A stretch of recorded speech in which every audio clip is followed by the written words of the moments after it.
everyone, and welcome back to another What's for Dinner. If you're new here, welcome. My name is Stephanie and I do food related content here on this channel. I love making these videos, hoping that it might give you guys some new dinner ideas and inspiration. So today I have 3 very delicious meals to share with you. They were all super good, so I'm super excited to share them with you. I'll have all of the recipes linked down below in the description box as always. Also, if you're new, please consider subscribing. It's that little red subscribe button down below. It's completely free. And don't forget to hit the notification bell so that you're notified when I post a new video. So let's head on over to the kitchen and let's get started. This first meal is easy, quick, and delicious. I am making a Margherita pasta. So to start off, I'm going to chop 1 onion and 6 Roma tomatoes. Then in a large skillet, I am melting 2 tablespoons of butter with 2 tablespoons of olive oil. I'm going to add in my onions and half of my tomatoes, and I'm going to saute these with a little bit of salt and pepper for about 5 minutes.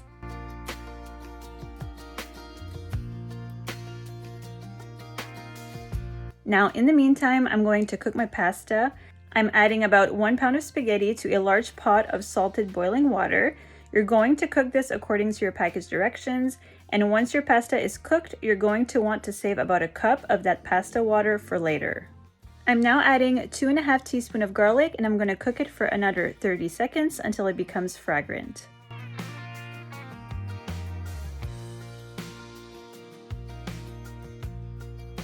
Now I'm adding in a 1/4 cup of flour, and I'm going to cook this for about 2 minutes just to cook out the raw flour taste, and I'm going to make sure to stir this constantly. You'll notice that it will get very thick. As you can see here, it's almost like a paste.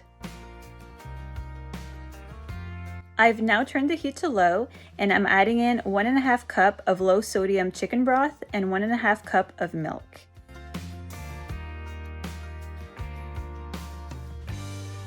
I'm going to whisk this together until I get a smooth consistency. Now I'm going to turn up the heat and bring this to a simmer.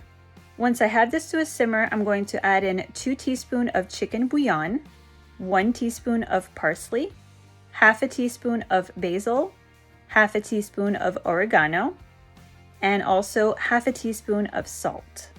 I'm also adding in a 1/4 teaspoon of pepper and a 1/4 teaspoon of red pepper flakes. Now, if you don't like that extra heat, then you can just leave it out.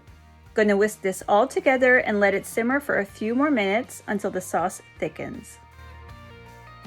Now for the best part, we're going to stir in half a cup of grated Parmesan cheese and half a cup of shredded mozzarella cheese.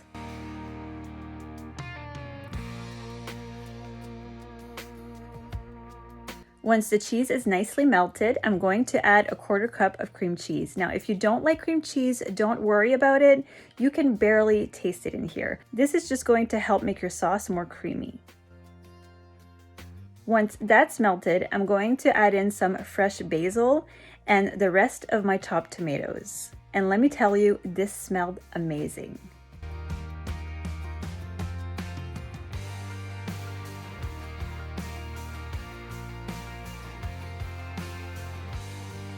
Now I'm going to stir in my pasta, gonna make sure it's nicely coated. And I ended up not using the pasta water that I told you to set aside earlier because I honestly didn't think I needed it. But once this sits for a little bit, it does get very thick. So keep that in mind, and next time I will be adding some of the pasta water. You're just supposed to add a little bit at a time until you have the desired consistency. Now, this dish was excellent. Definitely a new favorite in our house. There's so much flavor in this one. It tasted amazing, and it's also really easy to make. I just added some extra fresh basil and tomatoes on top for garnish. I'm really glad I found this recipe. It's definitely a keeper. I hope you enjoyed this one. Now on to the next meal. This next meal is just as delicious as the other one. I am making a chicken Alfredo tortellini soup. So here I'm melting about 2 tablespoons of butter in a large pot over medium-high heat, and I'm going to add in 1 large chopped onion. Going to season this with some salt and pepper and saute until translucent for about 3 minutes or so. Now I'm adding in 3 teaspoons of minced garlic and I'm going to let it cook for another 30 seconds.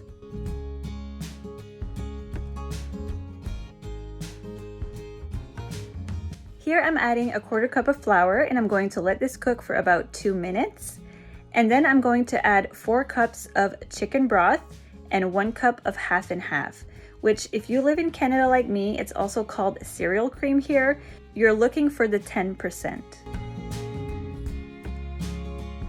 Here I'm also adding in some cooked chopped chicken. I just cooked 4 chicken breasts on the stovetop. I seasoned them with only salt and pepper and I cooked them for about 5 to 6 minutes on each side. Now I'm adding in 1 teaspoon of crushed red pepper flakes. Again, this is optional. You can go ahead and leave it out if you want. And I'm also adding half a teaspoon of pepper and half a teaspoon of kosher salt. I'm going to mix it all together and let this simmer for about 15 minutes until the sauce thickens. Now this is a pretty rich and thick soup, so if you like your soup with more liquid, then you'll probably want to add more of the chicken broth. Now that the soup has thickened up nicely, I'm going to add my tortellini. Here I have about 9 ounces and I'm using fresh, but you can also use frozen. Mine is cheese and bacon, but you can use whichever kind you prefer. I'm going to let this cook for about 6 to 8 minutes until it is al dente. If you're using frozen, keep in mind that it will take a little bit longer to cook. Now that my tortellini is cooked, I'm going to turn off the heat and I'm going to add in 2 cups of shredded Parmesan cheese, 1 handful at a time. So I'm adding 1 handful, I'm going to stir it and wait till it's completely melted before adding another handful. Apparently, if you slowly melt the cheese this way, it will give the soup a smoother consistency. Now that all of the cheese has been added and completely melted, I'm going to stir in a handful of spinach and then I'll be ready to serve.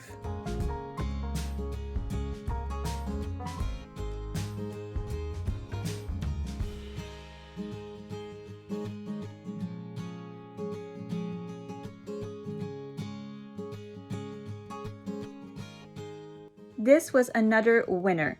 It tasted amazing, it's easy to make, and great for those cold winter days.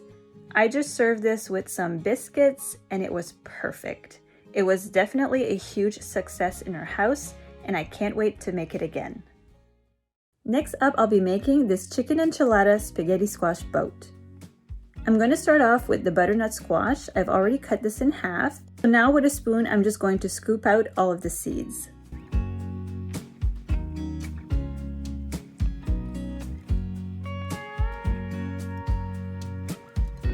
I've now transferred them to a pan lined with parchment paper and I'm just going to rub the inside with some olive oil and season them with some salt and pepper. Now there are different ways to cook a spaghetti squash. This is the way I prefer to do it. The recipe I'm using actually suggests doing it in the microwave, so that's definitely another option if you want to give that a try. Now I'm going to flip these over and poke some holes in them with a fork.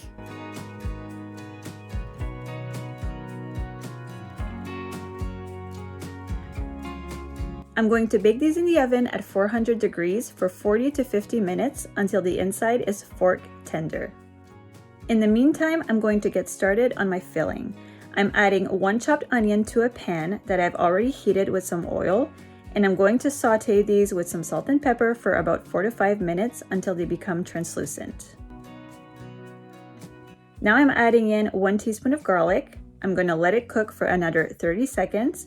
And then I'm going to add in 3/4 teaspoon of ground cumin, half a teaspoon of chili powder, 1/4 teaspoon of kosher salt, and 1/4 teaspoon of black pepper. And I'm just going to let this cook for about another minute or so. Now I'm adding 2 cups of diced cooked chicken. I'm using a store-bought rotisserie chicken for this one, but you can definitely cook your own. I'm also adding 1 cup of enchilada sauce. This is the only one I could find at my grocery store, so add whichever one you prefer or you can even make your own. I'm going to let this simmer for a couple of minutes, get it all nice and hot, and then it will be ready to add in our spaghetti squash boats. So here's what the spaghetti squash looks like out of the oven, and now with a fork I'm just going to gently pull out the strands from all sides just like this. Once that's done, I'm going to fill this up with my chicken mixture, and then I'm going to add some cheese on top.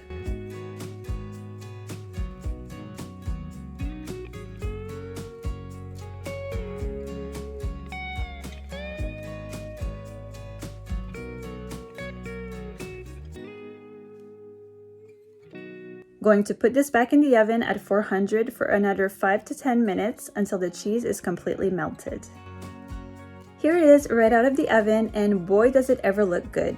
I just added some green onions on top, and to serve it, I scooped some of it out onto a plate because I can't eat this entire thing by myself, but if you can eat it straight from here instead of scooping it out. And I just served this with some sour cream. Sliced avocados and guacamole would also be really good with this, as well as a Greek yogurt or even hot sauce. Just add any toppings that you like. This was really good and very easy to make. I was so pleasantly surprised with this one. It was very delicious and definitely a keeper. Alright you guys, so that is it for this video. I really hope you guys enjoyed.